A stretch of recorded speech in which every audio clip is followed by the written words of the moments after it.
We're going to continue to watch the radar as we go through not only this morning, but also through those afternoon hours. Take a look at your day planner here.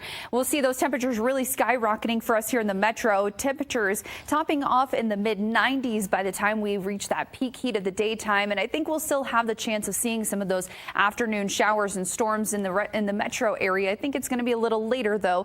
But we're going to continue to watch for that monsoonal moisture being filtered into our air. So that's where we're going to watch for another widespread statewide flash flood threat, a 1 out of 4 risk for a good portion of the day today. So what radar could look like as we continue through those morning hours, I think some of those areas that we've seen some of the showery activity and even some of those thunderstorms will start to clear up some as we get into those mid-morning hours, but we'll see a revamp of those thunderstorms during those afternoon hours where we could see some slower moving storms and even some heavier storms as well for especially our friends down in the south central mountain chain. That's again where we see that flood watch through those afternoon to evening hours. So if you do receive those warnings, definitely take heed of that as well. I think for us here in the metro, I think our best chance again comes as we get into those later afternoon to even those evening hours for a passing shower or storm in the metro area. So anywhere from about a 30 to maybe a 40% chance for us here as if we get into those afternoon hours. Not only that, but we're going to continue to see more of that moisture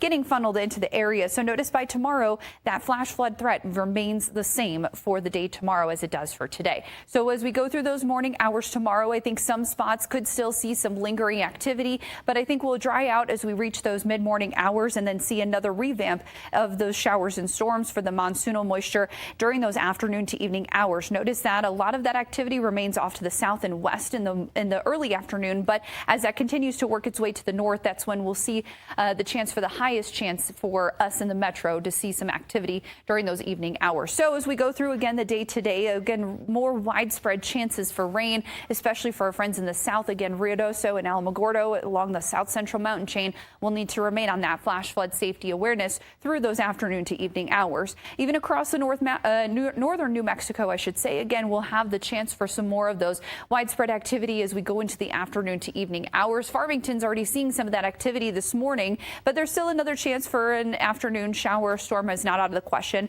Better chance comes as we get into the Wednesday time frame for an isolated pop-up shower or storm as well. But across the North Mountains today and even into Santa Fe, that's where we'll watch for some more of that afternoon activity. And again, tomorrow and Wednesday, I think has the best chance statewide to see more of that activity and even some of those heavier storms as well. Across the East Mountains and again, even here in the metro, I think we do have those chances during those afternoon to evening hours. For us here in the metro, again, there's already that pop-up line of showers just to the north and west of Rio Rancho. Thankfully, again, it's not impacting us right now, but it's something that we're going to continue to watch for in those afternoon hours to see more activity out there on the radar. Again, higher chances tomorrow and Wednesday for afternoon thunderstorms here in the metro. We'll bump those rain chances down Thursday through Sunday, so at least your weekend plans should go off without a hitch. I think even that 10% is a little high in my opinion. I think it's almost near zero. But take a look as we get into the weekend. Highs in the upper 90s.